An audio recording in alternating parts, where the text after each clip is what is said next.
अंदर में भी भाजपा पर भरोसा जनता कर लेती है, पर दिल्ली विधानसभा की जिम्मेदारी देने के लिए दिल्ली की जनता भाजपा पर भरोसा नहीं करती है। थोड़ा इसके संदर्भ में आप खोज पाए, क्या करके बैठे हो आप लोग ऐसा जिसके चलते जनता भूले से भी आपको मौका देने के लिए पिछले 25-30 साल से तैयार रही है। कहीं इस पे कुछ विचार किया या इसी पे खुश हो मुकेश त्यागी जी? केजरीवाल को हमने ठीक से घेर लिया इसलिए हमारी बात बन जाएगी, या आपको लेकर भी जनता की कोई उम्मीद जाग रही है और आपने अपनी कुछ भूलें सुधारी हैं? और सुधारी हैं तो वो भूलें कौन सी थी, वो हमें जानने में दिलचस्पी है।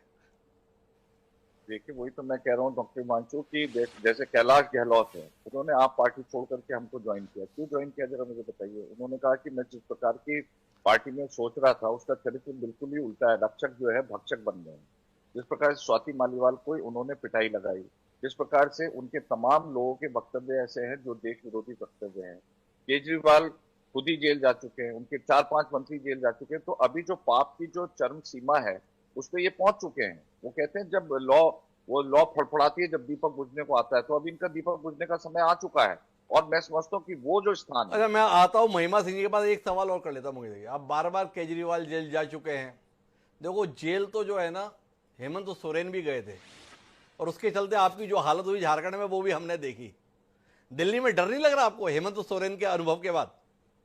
नहीं, बिल्कुल डर नहीं लग रहा डॉक्टर, बिल्कुल डर नहीं लग रहा। और इस बार हमारी स्थिति बहुत मजबूत है और कांग्रेस तो बिल्कुल हाशिए पे, इसलिए कांग्रेस से तो हमारा कोई संघर्ष ही नहीं।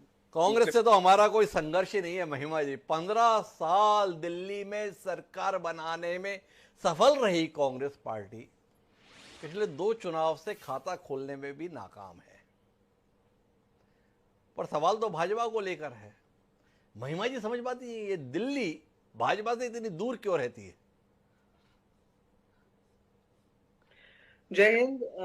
डॉक्टर द्विवेदी, नए साल की आपको हार्दिक शुभकामनाएं। धन्यवाद। और भाजपा के प्रवक्ता को सुनते हुए और आज जो दिल्ली के हाल को हम सब देख रहे हैं, उसको देखते हुए जानिसार अख्तर जी की ये पंक्तियां याद आती हैं और यहाँ सटीक बैठती हैं कि दिल्ली कहाँ गई तेरे कूचे की रौनकें, दिल्ली कहाँ गई तेरे कूचे की रौनकें, गलियों से सर झुका के गुजरने लगा हूं मैं।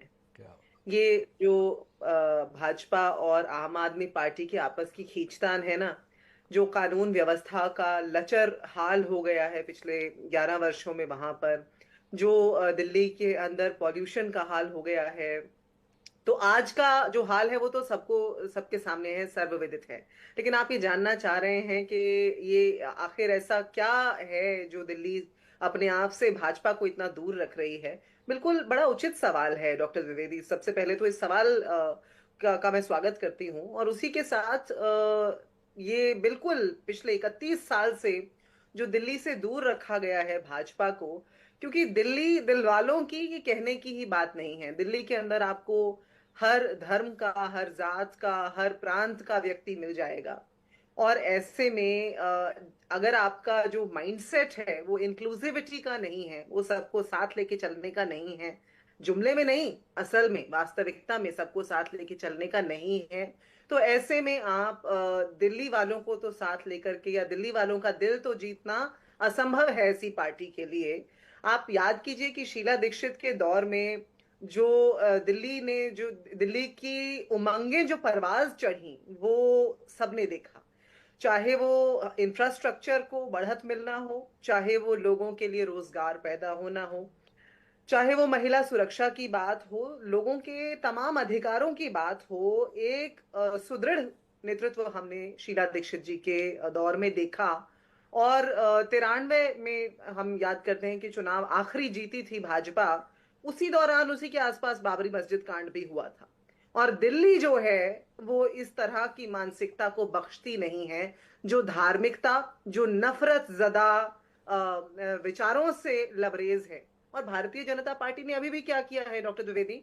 आप देखिए, प्रवेश वर्मा जैसे लोग, रमेश बिधुड़ी जैसे लोग उनके उम्मीदवार बने हुए हैं, जो लोगों को नाउम्मीदी के सिवाय कुछ और दे नहीं सकते। तो भाजपा ने दिल्ली के लोगों को सिर्फ नाउम्मीदी ही परोसी और आज भी नाउम्मीदी परोसने का काम करते हुए दिख रहे हैं, चाहे वो महिमा जी, मेरी थोड़ी आपकी दलीलों